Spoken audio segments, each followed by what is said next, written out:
आप सभी को जय मसीह की। प्रभु आप सभी को बहुत आशीष दे। आज हम जानेंगे कि जो प्रार्थना प्रभु यीशु मसीह ने अपने चेलों को, अपने लोगों को बताई थी कि हम किस प्रकार से प्रार्थना करें। जैसा कि लिखा है, हम जानते हैं कि प्रभु यीशु मसीह ने अपने लोगों से कहा था, यदि तुम प्रार्थना करो तो ऐसे एक प्रार्थना करो अपने हाथों को उठाकर कि हे हमारे पिता तू जो स्वर्ग में है, तेरा नाम पवित्र माना जाए, तेरा राज्य आए, जैसे तेरी इच्छा स्वर्ग में पूरी होती है वैसे पृथ्वी पर भी पूरी हो। हमारी प्रतिदिन की रोटी आप हमें दें। जिस प्रकार हम अपने अपराधियों को क्षमा करते हैं उस प्रकार आप भी हमारे अपराधों को क्षमा करें। हमें किसी परीक्षा में ना पड़ने दें परंतु बुराई से बचाएं, क्योंकि राज्य, पराक्रम और महिमा सदा से आप ही का है। आमीन आमीन आमीन। तो ये एक प्रार्थना है। क्या ये हमें सिर्फ इसी प्रकार से प्रार्थना करनी चाहिए? देखो, इसके अंदर प्रभु ने बहुत गहरी बातें बोली हैं। प्रार्थना करने का एक तरीका प्रभु ने बताया है। उसके लिए हमें आत्मा चाहिए, पवित्र आत्मा में सिखाता है। देखो, यीशु मसीह ने सबसे पहले क्या कहा, कभी भी आप लोग प्रार्थना करो तो ये सबसे ज़्यादा इंपॉर्टेंट है। प्रार्थना करने का ये तरीका है। हमें इस बात को ज़रूर हमें अपनी प्रार्थना में अपनाने की कोशिश करना है कि जब भी हम प्रभु की उपस्थिति में बैठते हैं तो ये तरीका ज़रूर अपनाना है प्रार्थना का, जो भी आपको आत्मा बताएगा। जैसे कि प्रभु यीशु मसीह ने सबसे पहले क्या किया, क्या शब्द कहा कि हे हमारे पिता तू जो स्वर्ग में है। ये शब्द इसीलिए कहा कि सबसे पहले जब भी हम प्रभु की उपस्थिति में बैठते हैं तो उसकी बड़ाई हो। पहले हमें उसकी बड़ाई करनी है, उसकी स्तुति करनी है, उसकी तारीफ करनी है, उसकी आराधना करनी है, उसकी महिमा करनी है। इसीलिए प्रभु यीशु मसीह ने सबसे पहले परमेश्वर जो स्वर्ग में है उसकी तारीफ और महिमा करने के लिए ये कहा कि हे हमारे पिता तू जो स्वर्ग में है, तेरा नाम पवित्र माना जाए, तेरा राज्य आए। मतलब हमें परमेश्वर की तारीफ करने के लिए, उसके नाम को पवित्र कहने के लिए अपने मुंह को खोलना है। मतलब प्रार्थना अगर हम कुछ भी कर रहे हैं तो पहले हालेलुया हालेलुया, धन्यवाद, उसकी स्तुति करना, उसकी तारीफ करना। प्रभु तू धन्य है, तेरा नाम महान है, तूने बड़े बड़े काम किए हैं, आश्चर्य कर्म करने वाला केवल तू है, तू सृष्टि का मालिक है, तू अल्फा और ओमेगा है, तूने सृष्टि का रचनाकार है। प्रभु परमेश्वर तूने बड़े बड़े काम किए हैं, तू सूरज चंद्रमा को रचने वाला परमेश्वर है, तू धरती आकाश को बनाने वाला परमेश्वर है, तू स्वर्ग और पृथ्वी का मालिक है। ये प्रार्थना करने का एक तरीका है। इसका मतलब है परमेश्वर की बड़ाई हो। और यही बात को परमेश्वर यीशु मसीह ने प्रार्थना करते समय इस्तेमाल किया है कि हे हमारे पिता तू जो स्वर्ग में है, तेरा नाम पवित्र माना जाए। अगर प्रभु चाहता तो डायरेक्टली यहाँ से शुरू कर सकता था प्रार्थना कि हमारे दिन भर की रोटी आप हमें दें, जिस प्रकार हम अपने अपराधियों को क्षमा करते हैं उस प्रकार आप भी हमारे अपराधों को क्षमा करें। लेकिन फिर भी यीशु मसीह ने यहाँ से रोटी वाले पार्ट से शुरू नहीं की ये प्रार्थना। यीशु मसीह ने हे हमारे पिता तू जो स्वर्ग में है यहाँ से शुरू क्यों करी प्रार्थना? क्योंकि ये तरीका है, क्योंकि जिससे हम कुछ मांग रहे हैं, जिसकी हम प्रार्थना, आराधना, अर्चना, दुआ कर रहे हैं, जिसके आगे हम घुटने टिका रहे हैं, पहले उसकी बड़ाई हमें करना ज़रूरी है, उसकी तारीफ करना ज़रूरी है। क्योंकि वही तो तारीफ के योग्य है, वही महिमा, प्रशंसा, आदर, मान, सम्मान, धन्यवाद, स्तुति के योग्य है। अगर हम प्रकाशित वाक्य पढ़ते तो साफ लिखा है, सारी महिमा, सारा आदर, मान, सम्मान, सारे धन्यवाद, सारी स्तुति, सारे प्रशंसा के योग्य हमारा सिर्फ और सिर्फ परमेश्वर पिता है, और उसी का नाम पवित्र माना जाए। मेरे भाई और बहनों, और यही बात प्रभु यीशु मसीह ने हमें बताई है कि जब भी तुम प्रार्थना करो तो सबसे पहले परमेश्वर की बड़ाई करो, उसके कामों की बड़ाई करो, उसके आश्चर्य कर्मों की बड़ाई करो, उसकी रचनाओं के बारे में परमेश्वर की बड़ाई करो कि प्रभु तेरे ही हाथों से धरती, आकाश और तारागण रचे गए हैं। तूने अपनी सामर्थ से आकाश को तान रखा है, तूने अपनी सामर्थ से पृथ्वी की सीमाओं को ठहरा रखा है। प्रभु तूने अपनी ताकत से समुद्र की सीमाओं को ठहरा रखा है, समुद्र तेरी आज्ञा का उल्लंघन नहीं करता। प्रभु तू तारों को नाम ले लेकर बुलाता है। ये परमेश्वर की महिमा है, ये स्तुति है, ये उसकी बड़ाई के शब्द हैं।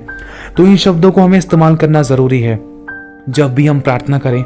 हालेलुया से हम शुरुआत कर सकते हैं। अगर हमें कुछ समझ में नहीं आ रहा, हालेलुया हालेलुया, यहोवा का धन्यवाद, उसकी करुणा सदा की है, यहोवा ने बड़े बड़े काम किए हैं। प्रभु की स्तुति हो, प्रभु की तारीफ हो, प्रभु की महिमा हो, प्रभु का आदर हो, प्रभु की महिमा हो, प्रभु आदर के योग्य है, धन्यवाद के योग्य, हालेलुया हालेलुया। इन शब्दों के द्वारा हम प्रार्थना को शुरू कर सकते हैं। इसके साथ साथ अगर हमारे पास और अच्छा समय है, अगर हम प्रभु की उपस्थिति में बैठे हैं तो हम आराधना करके भी प्रभु की तारीफ कर सकते हैं। किसी भी प्रकार का कोई भी हम गीत ले सकते हैं जिसमें प्रभु की तारीफ हो, प्रभु की तारीफ हो, प्रभु की महिमा हो, प्रभु का आदर हो, जिसमें कि जिसने सब कुछ बनाया है, जिसने हमें अपनी संगति में बुलाया। क्योंकि लिखा है कि उस परमेश्वर ने हमें प्रभु यीशु मसीह की संगति में बुलाया है। तो जब हम उस परमेश्वर की संगति में आए तो बड़ाई तो उसी की करेंगे ना। सबसे पहले बड़ाई करना जरूरी है ना। तो इसी प्रकार से प्रभु यीशु मसीह ने यही बात हमें कहना चाहा कि जब भी हम प्रार्थना करें तो पहले परमेश्वर की बड़ाई करें कि हे हमारे पिता तू जो स्वर्ग में है, तेरा नाम पवित्र माना जाए और तेरा राज्य आए। पिता तेरी इच्छा जैसे स्वर्ग में पूरी होती है वैसे पृथ्वी पर पूरी हो। इसका मतलब प्रभु ये बताना चाहता है कि जब भी हम प्रभु से कुछ भी मांग रहे हैं, चाहे कितनी भी बड़ी लंबी लिस्ट लगा रहे हैं, चाहे कितना भी बड़ा हम कुछ मांग रहे हैं, चाहे कितना भी छोटी लंबी लिस्ट लगा रहे हैं, कितनी भी छोटी वस्तु मांग रहे हैं, चाहे कुछ भी मांग रहे हैं या कुछ भी नहीं मांग रहे, तो हर बात में हमें पिता की इच्छा को मांगना है। क्योंकि लिखा है जब हम पिता की इच्छा के अनुसार मांगते हैं तो वो हमें देता है। जैसे मान लो उदाहरण के तौर पर मैंने प्रभु से कुछ मांगा, प्रभु मुझे अपनी बुद्धि ज्ञान समझ से भर, या मुझे आशीष दे, मेरी ज़रूरतों को पूरा कर, मुझे नौकरी दे, बिजनेस दे। तो मैं प्रार्थना करने के साथ साथ मुझे ये बोलना ज़रूरी है, प्रभु तेरी इच्छा है तो ही मुझे मिलने पाए। ये ज़रूरी है, क्योंकि जो चीज़ मैं मांग रहा हूँ हो सकता है कि वो घात करे या वो कोई नुकसान करे, उसके द्वारा किसी का कुछ गलत हो, या जो मांग रहा है या उसके साथ कुछ गलत हो सकता है। क्योंकि परमेश्वर हमें वो नहीं देता जो हमें अच्छा लगता है, परमेश्वर हमें वो देता है जो हमारे लिए अच्छा होता है, वरन सबके लिए भलाई उत्पन्न होती है। अब छोटा सा बच्चा बाप से चाकू मांग रहा है, और क्या बाप उसको चाकू या कांच पकड़ा देगा? नहीं पकड़ाएगा। छोटा सा बच्चा सुई मांग रहा है, क्या बाप उसको दे देगा? छोटा सा बच्चा कोई घातक हथियार मांग रहा है, पैना कोई नुकीला हथियार मांग रहा है, तो क्या बाप उसको पकड़ा देगा? लेकिन बच्चा उस चीज़ के लिए रो रहा है। लेकिन हकीकत तो बाप जानता है कि अगर मैंने इसको दे दिया तो ये अपने आँख वाँख मुँह में ना मार ले, कहीं काटा पीटी ना कर ले, कहीं मेरे बच्चे के खून खच्चर ना हो जाए। इसको नहीं पता, इसको अकल बुद्धि नहीं है, इसलिए मांग रहा है। इसको बाद में पता चलेगा, जब इसको मैं नहीं दूंगा, जब ये बड़ा हो जाएगा तब इसको समझ में आएगा। लेकिन हकीकत बाप जानता है। तो ये तरीका है, कभी भी हम प्रार्थना करें सबसे पहला हमें काम याद रखना है कि परमेश्वर की हमें तारीफ, स्तुति और महिमा करनी है। हालेलुया बोलकर भी कर सकते हैं, धन्यवाद करके भी कर सकते हैं। प्रभु तेरा धन्यवाद, तूने हमें जिंदा उठाया, धन्यवाद आज हम मरे नहीं, धन्यवाद कोई बीमारी नहीं, धन्यवाद कोई रोग नहीं, धन्यवाद कोई तकलीफ नहीं, धन्यवाद कोई कोर्ट केस नहीं, धन्यवाद किसी एक की गिनती नहीं कटने दी, धन्यवाद कोई रोग नहीं, कोई बीमारी नहीं, कोई तकलीफ नहीं, कोई कर्जा नहीं, कोई गरीबी नहीं, धन्यवाद आज मैं मर नहीं गया, धन्यवाद प्रभु परमेश्वर आज मेरे प्राण नहीं निकले, धन्यवाद मुझे मेरा कोई एक्सीडेंट नहीं हुआ। इसके द्वारा हम परमेश्वर की तारीफ कर सकते हैं। प्रभु तेरा धन्यवाद, क्योंकि तूने ही तो बचाया है। तेरा धन्यवाद, तेरी ही महिमा हो, तेरी ही तारीफ हो, तेरी ही स्तुति हो, क्योंकि तू स्तुति के योग्य है। क्योंकि प्रभु तूने बड़े बड़े काम किए, तूने मुझे महामारी रोगों से बचाया, तेरा धन्यवाद। इन शब्दों के द्वारा भी परमेश्वर की स्तुति, तारीफ और महिमा होती है, बड़ाई होती है। तो हमें इन शब्दों का इस्तेमाल करना जरूरी है। और दूसरे नंबर पे हमें पिता की इच्छा को मांगना है। जो भी हम प्रार्थना कर रहे हैं उसमें हम सदा पिता की इच्छा को जरूर मांगे। और पिता की इच्छा मांगेंगे तो हो सकता है कि हमेशा ऐसा बेस्ट होता ही है।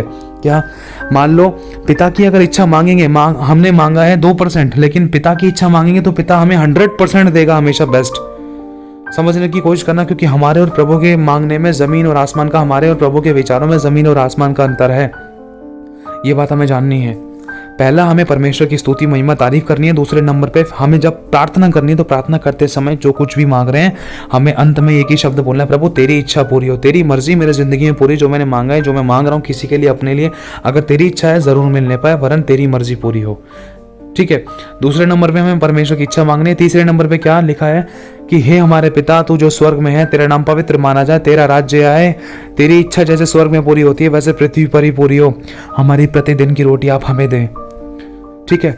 तो अपनी ज़रूरत की चीज़ों को अगर आप चाहो तो मांग सकते हो, क्योंकि हमारा फ़र्ज़ है, वो हमारा पिता है। हमें पता है कि प्रभु मुझे धन की ज़रूरत है, प्रभु घर में घटी है, तो प्रभु मुझे रोटी दे, क्योंकि तूने कहा है कि तू मेरा चरवाहा है। जिन जिन वचनों को आप बोलना चाहते हो पिता के आगे बोल सकते हो। आप हक से अपने पिता से मांग सकते हो, लेकिन आगे का पालन करने के द्वारा और तरीके से प्रार्थना करने के द्वारा आप पिता के साथ अच्छा रिश्ता बना सकते हो, और उसके साथ साथ उसके आगे का पालन करने के द्वारा उससे आशीषों को पा सकते हो। ध्यान रखना, आज्ञा पालन करना जरूरी है। अगर एक बाप का एक बच्चा है, वो बच्चा आज्ञा पालन नहीं कर रहा है, बाप बोल रहा है टाइम से घर पे आ, लेकिन बच्चा टाइम से घर पे नहीं आ रहा है, लड़कियों के साथ रंगरलियां मना रहा है, व्यभिचार कर रहा है, गलत गंदे काम कर रहा है, गेम में ध्यान दे रहा है, फालतू की चीज़ों में ध्यान दे रहा है, लेकिन बाप की एक बात नहीं सुन रहा है, तो क्या बाप उसको आशीष देगा? नहीं देगा। यही चीज़ हमें समझनी है। जब तक बाप की आज्ञा का पालन नहीं करेंगे तब तक बाप आशीष कहाँ से दे देगा? तो ये तरीका है, हमें आज्ञा पालन करनी है, तभी हम उससे अच्छे से बोल सकेंगे कि प्रभु हमारी दिन भर की रोटी आप हमें दें, हमारे आज के हिस्से की आशीष प्रभु आज हमें अपनी दया से हमें दीजिए पिता। जिस इज्जत मान सम्मान के, जिस आशीष, जिस बरकत, जिस चंगाई, जिस छुटकारे के मैं हकदार हूँ प्रभु, वो मुझे दीजिए। इसके बाद हमें ये ध्यान रखना है, प्रभु जिस प्रकार हम अपने अपराधियों को क्षमा करते हैं उस प्रकार आप भी हमारे अपराधों को क्षमा करें। मतलब प्रभु हमें कहीं ना कहीं ये वाली बात आत्मा में डालना चाहता है कि जब भी हम प्रार्थना कर रहे हैं, तो लिखा है मत्ती में कि जब भी तू प्रार्थना करे तो तेरे मन में या तेरे भाई के मन में किसी के प्रति कुछ भी विरोध है, कुछ विरोध है, बहुत सारा नहीं वरन कुछ विरोध है, तो पहले जाकर अपने भाई से झटपट मेल मिलाप कर ले, तब आकर तू अपनी भेंट चढ़ाना, तब आकर तू प्रार्थना करना, तब परमेश्वर तेरी भेंट को, तेरी प्रार्थना को, तेरे दान को ग्रहण करेगा, स्मरण करेगा। अगर तूने अपने भाई के साथ मेल मिलाप नहीं किया, अगर तूने अपने मन में किसी के प्रति कड़वाहट रखी या तूने किसी को क्षमा नहीं किया, तो तेरे भी क्षमा नहीं हो पाएंगे। जब तक क्षमा नहीं होंगे तो तेरी कोई भेंट भी स्वीकार नहीं हो सकती, चाहे तू कितने भी तालियां बजा ले, कितने भी आराधना प्रार्थना कर ले, कितने भी चर्च चला जाए, कितने भी दान 10वें हिस्से दे ले, कोई फायदा नहीं है। और थोड़ा सा खमीर पूरा गुदा हुआ आटा खमीर कर देता है। इसलिए प्रभु कहीं ना कहीं हमें ये बात बताना चाहता है कि जिस प्रकार तू अपने अपराधियों को क्षमा करेगा उसी प्रकार तेरे भी अपराध क्षमा किए जाएंगे। अगर तू 40% क्षमा करेगा तो तेरे भी 40% होंगे। अगर तू सामने वाले को पूरी तरीके से क्षमा करेगा और मेल मिलाप करेगा, कहीं पर भी कोई कुड़कुड़ाहट बुड़बुड़ाहट की बातें और विचार और व्यवहार नहीं दिखाई देगा, तो ही परमेश्वर तुझे आशीष देगा। ये वचन कहता है, क्योंकि लिखा है कि जिस प्रकार तुम अपने अपराधियों को क्षमा करोगे उस प्रकार हमारा स्वर्ग के पिता भी हमारे अपराधों को क्षमा करेगा। हमें माफ करके गड़े हुए मुर्दों को नहीं उखाड़ना है, वरन प्रेम का कटिबंध बांधना है और सब पुरानी बातों को बीत जाना है। एक नई शुरुआत करनी चाहिए, सामने वाला माफ करे या ना करे, हमें अपने हिस्से का काम करके, हमें अपने हिस्से का माफ करके आगे बढ़ जाना है। क्योंकि लिखा है कि जिस प्रकार हम अपने अपराधियों को क्षमा करते हैं उस प्रकार आप भी हमारे अपराधों को क्षमा करें। चाहे सामने वाला आपको माफ नहीं कर रहा है, चाहे सामने वाला मुंह पर थूक रहा है, धुतकार रहा है, ढिटकार रहा है, आपको अपने हिस्से का काम करके माफ करके, चाहे आपकी आंखों में आंसू है, कोई दिक्कत नहीं, उसके आगे मत रो, लेकिन पिता के आगे रो सकते हो, पिता से बोल सकते हो, कोई दिक्कत नहीं। आप अपने हिस्से का काम करके आगे बढ़ो। आप दूसरों को अपने दिल से माफ करके, अपने मन में से कड़वाहटों को निकाल कर परमेश्वर से पूरी तरीके से क्षमा पा सकते हो। जब आपको पूरी तरीके से क्षमा मिलेंगी ना, तब आप पूरी तरीके से आशीष भी पाओगे। क्योंकि मेरे भाई और बहनों, जहाँ पर क्षमा है ना, वहाँ पर परमेश्वर की आशीष है। अगर जहाँ पर पाप है वहाँ पर आशीष नहीं हो सकती है। और लिखा है जो तू बोएगा वो तू काटेगा। अगर आप दूसरों को पूरी तरीके से क्षमा करोगे ना, तो पिता भी आपको अच्छे तरीके से क्षमा करेगा, और जब क्षमा हो जाएंगे पाप, तब हमें आशीष मिलेगी। ध्यान रखना है हमें इस बात का। इसलिए प्रभु का आत्मा कहता है, जिस प्रकार हम अपने अपराधियों को क्षमा करते हैं उस प्रकार पिता आप भी हमारे अपराधों को क्षमा करें और हमें किसी परीक्षा में ना पड़ने दें। ये वाली बात इसलिए कही गई है, अगर हमने सामने वाले के अपराधों को क्षमा नहीं किया तो परीक्षा में पड़ सकता है इंसान, आशीष ना मिलने के कारण, कोई छुटकारा, चंगाई, बरकत ना मिलने के कारण। क्योंकि जो इंसान बोता है वो काटता भी है। अगर इंसान सामने वाले को माफ नहीं कर रहा है, सामने वाले को आशीष नहीं दे रहा है, सामने वाले के लिए अपने आप को अवेलेबल नहीं करा रहा है परमेश्वर की महिमा के लिए, परमेश्वर के गुणों को प्रकट नहीं कर रहा है, तो वो सामने दूसरे वाला इंसान कहाँ से किसी से उम्मीद क्या लगा सकता है। तो कहीं ना कहीं किसी प्रकार से भी एक विश्वासी परीक्षा में फंस सकता है अपनी अभिलाषाओं के द्वारा। इसलिए प्रभु कह रहा है कि सामने वाले को क्षमा कर, अपने मन में से सब प्रकार के विरोध को निकाल, ताकि तू परीक्षा में ना पड़े। क्योंकि मेरे भाई और बहनों, कई बार सामने वाले के किसी मनुष्य के प्रति अपने मन में कड़वाहट रखते ना, तो उस कड़वाहट के द्वारा जो मन में होती है वो मुंह से निकल जाते हैं, वो शब्द मुंह से निकल जाते हैं, जिससे व्यवहार गलत हो जाते हैं, जिससे एक छोटी सी बात का पतंगड़ बन जाता है, राही का पहाड़ बन जाता है। फिर उन्हीं चीज़ों को लेकर धीरे धीरे परीक्षाएं होती है, हालात बिगड़ते हैं, परिस्थितियां बिगड़ जाती हैं, और लड़ाई दंगा, फालतू की बातें, आराधना प्रार्थना में नहीं बैठ पा रहे, फिर शैतान को मौका मिलता है, फिर गड़बड़ियाँ, फिर गलत शब्द, गलत व्यवहार, गलत काम, फिर गलत कदम उठाना, खुदा से दूर होना। ये सारी बातें धीरे धीरे करके परीक्षा को बड़ी करती है, परीक्षा को उत्पन्न करती है, जिसके कारण मनुष्य नाना प्रकार की अभिलाषाओं में फंसकर परीक्षा में खींचा चला जाता है, और अभिलाषा गर्भवती होती है, फिर वो पाप को जन्मती है, और पाप मृत्यु को उत्पन्न करता है। तो इसीलिए हमें ध्यान रखना है, ये यीशु मसीह ने जड़ बताई है। जिस प्रकार हम अपने अपराधियों को क्षमा करते हैं उस प्रकार हमें भी अपने अपराधों को क्षमा करना है, लिखा है। और हमें किसी परीक्षा में ना पड़ने दें, परंतु हर एक बुराई से बचाएं। क्योंकि अगर हम किसी मनुष्य को देख रहे हैं, चाहे वो घर का है चाहे बाहर का है, जिस मनुष्य को हम देखते हैं, यदि हम उससे प्रेम नहीं करते, तो जिस परमेश्वर को, जिस पिता परमेश्वर यीशु मसीह को अभी हमने आंखों से देखा ही नहीं है, तो उससे कैसे प्रेम करेंगे। तो इसलिए प्रभु कह रहा है कि जिस प्रकार हम अपने अपराधी को क्षमा करते हैं उस प्रकार आप भी हमारे अपराधों को क्षमा करें, हमें किसी परीक्षा में ना पड़ने दें, परंतु बुराई से बचाएं। मतलब प्रभु यहाँ पर एक बात कहना चाहता है कि अगर हम किसी मनुष्य से प्रेम नहीं कर रहे तो हम बुराई कर रहे हैं। लिखा है यदि तो अपने भाई से प्रेम ना करे तो हत्यारा है। तो ये बुराई थी एक मनुष्य के अंदर, क्योंकि वो माफ नहीं कर पा रहा है, इसलिए तो प्रेम नहीं प्रकट हो रहा है। प्रेम नहीं है जिसके अंदर, उसके अंदर प्रभु नहीं है। अब जब प्रभु नहीं है तो क्षमा नहीं है, क्षमा नहीं तो आशीष नहीं है। ये जड़ है, एक ना एक चीज कहीं ना कहीं से जुड़ी हुई है। इसलिए प्रभु साफ कह रहा है, देखो इस प्रकार से तुम प्रार्थना करो, प्रभु मुझे बुराई में ना पड़ने दे, साफ लिखा है। मेरे भाई और बहनों, एक बार फिर से बता देना चाहता है प्रभु का आत्मा कि मुझे किसी परीक्षा में ना पढ़ने दे, परंतु बुराई से बचाएं। प्रभु मुझे सब प्रकार की बुराइयों से बचा, कि मुझसे कहीं बुराई ना हो और बुराई होने के कारण मैं कहीं तुझसे दूर ना हो जाऊं, कहीं मैं कुछ खो ना दूं। बुराई से बचाओ, क्योंकि राज्य, पराक्रम और महिमा प्रभु सब कुछ तेरा ही है। आमीन, आमीन, आमीन। इस प्रकार से हम प्रार्थना कर सकते हैं। हम प्रभु से बोल सकते हैं जिस भी बातों को लेकर हम कमजोर हैं, प्रभु तू मेरी मदद कर इस हिस्से में, मैं किसी को माफ नहीं कर पा रहा, प्रभु मुझे मदद कर, मैं इस पाप को नहीं छोड़ पा रहा, पवित्र आत्मा मेरी मदद कर, मैं इन गलती को खत्म नहीं कर पा रहा, इन बुराइयों को अपने अंदर से निकाल नहीं पा रहा। प्रभु सब कुछ तेरा ही है, जो मुझसे नहीं हो सकता वो प्रभु तुझसे हो सकता है। पवित्र आत्मा आप मेरी मदद सहायता करो। तो इस प्रकार से आप प्रभु से प्रार्थना करके तरीके से, क्योंकि ये जो प्रार्थना है ये सिर्फ रट्टा तोतू की तरह नहीं है, हमें इसकी गहराई को समझना है। अगर हम सिर्फ प्रार्थना करके पढ़ के हट के आगे निकल रहे हैं लेकिन किसी को माफ़ नहीं कर रहे हैं, प्रभु की स्तुति और बड़ाई नहीं कर रहे हैं, अपने मन में से किसी के प्रति कड़वाहट जो विरोध है उसको नहीं निकाल रहे हैं, अपने अंदर की बुराइयों को ख़त्म नहीं कर रहे हैं, दूसरे के पापों को क्षमा नहीं कर रहे हैं और प्रभु के पास आके प्रार्थना कर रहे हैं कि तू मैं रोटी दे, तो परमेश्वर हमारी प्रार्थना को सुनेगा कैसे? अब रोटी नहीं मिलेगी तो बंदे को फिर कड़वाहट आएगी मन में, सोचेगा कि प्रभु तू मुझे आशीष नहीं दे रहा। लेकिन वो विश्वासी इस बात को नहीं समझ सकता कि रोटी मिल क्यों नहीं रही है। प्रभु तेरे तो वचन में लिखा है कि तू प्रतिदिन की रोटी मुझे दे, लेकिन प्रभु ने यह भी तो कहा है तू पहले अपने अपराधियों को क्षमा कर तब मैं तुझे रोटी दूंगा। प्रभु ने यह भी तो कहा है पहले तो अपने मन में से बुराई निकाल। जिस मनुष्य को तू देखता है तू उससे प्रेम नहीं कर रहा है, तो जिस परमेश्वर का भी तूने देखा है नहीं है तो तू उससे कैसे प्रेम कर सकेगा? तू परमेश्वर को धोखा दे रहा है या अपने आप को धोखा दे रहा है? प्रभु तो साफ कहता है मेरे भाई और बहनों, हमें सावधान होने की जरूरत है। तो ये तरीके हैं। सबसे पहले हमें परमेश्वर की बड़ाई करनी है। दूसरे नंबर पे हमें क्या करना है, जैसे कि प्रभु ने बताया, हे हमारे पिता तू जो स्वर्ग में है, तेरा नाम पवित्र माना जाए, तेरा राज्य आए। पहला हमें ये करना है, प्रभु की बड़ाई करनी है। दूसरे नंबर पे तेरी इच्छा जैसे स्वर्ग में पूरी होती है वैसे पृथ्वी पर पूरी हो। ठीक है। दूसरे नंबर पे हमें परमेश्वर की इच्छा को मांगना जो भी हम मांग रहे हैं। तीसरा, प्रतिदिन की रोटी आप हमें दें। हमें जो भी ज़रूरत है, जिन भी बातों के लिए हम प्रभु से प्रार्थना करना है कि प्रभु हमारी ये ज़रूरत है इसको पूरा कर, तो ज़रूरत को पूरा करने के लिए हम पिता से बोल सकते हैं प्रतिदिन की, और उसमें भी हमें प्रभु की इच्छा को रखना है।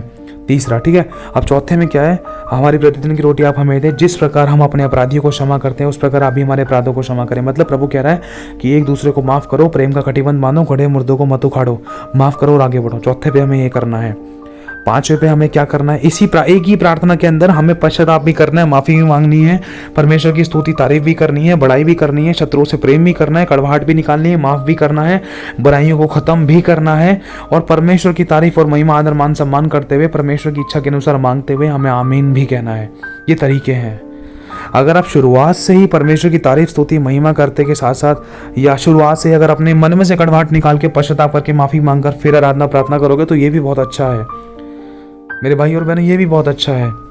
इस भी तरीके से कर सकते हो, कोई दिक्कत नहीं है। लेकिन माफ़ करना, पश्चाताप करना, दूसरों के प्रति अपने मन में से कड़वाहट निकालना, बुराई को उत्पन्न अपने अंदर ना होने देना, ये काम ज़रूर करना है। इस बात के लिए प्रार्थना ज़रूर करनी है और अपनी कमजोरियों के लिए प्रार्थना करना, जो भी काम आप नहीं कर पा रहे हो, क्योंकि लिखा है राज्य, पराक्रम और महिमा प्रभु सदा से तेरे ही हैं। तू चाहे तो सब कुछ कर सकता है। मैं नहीं कर पा रहा, मैं जय नहीं पा रहा इन बुराइयों पर, लेकिन तू चाहे तो कर सकता है। ठीक है। तो ये तरीका है। एक बार फिर से मैं प्रार्थना को दोहरा देना चाहता हूँ, ध्यान से सुनिए कि हे हमारे पिता तू जो स्वर्ग में है, तेरा नाम पवित्र माना जाए, तेरा राज्य आए, तेरी इच्छा जैसे स्वर्ग में पूरी होती है वैसे पृथ्वी पर भी पूरी हो। हमारे दिन भर की रोटी आप हमें दें। जिस प्रकार हम अपने अपराधियों को क्षमा करते हैं उस प्रकार आप भी हमारे अपराधों को क्षमा करें। हमें किसी परीक्षा में ना पड़ने दें, परंतु बुराई से बचाएं, क्योंकि राज्य, पराक्रम और महिमा सदा से आप ही का है। आमीन, आमीन, आमीन। तो प्रभु आशीष दे आप सभी को। जय मसीह की।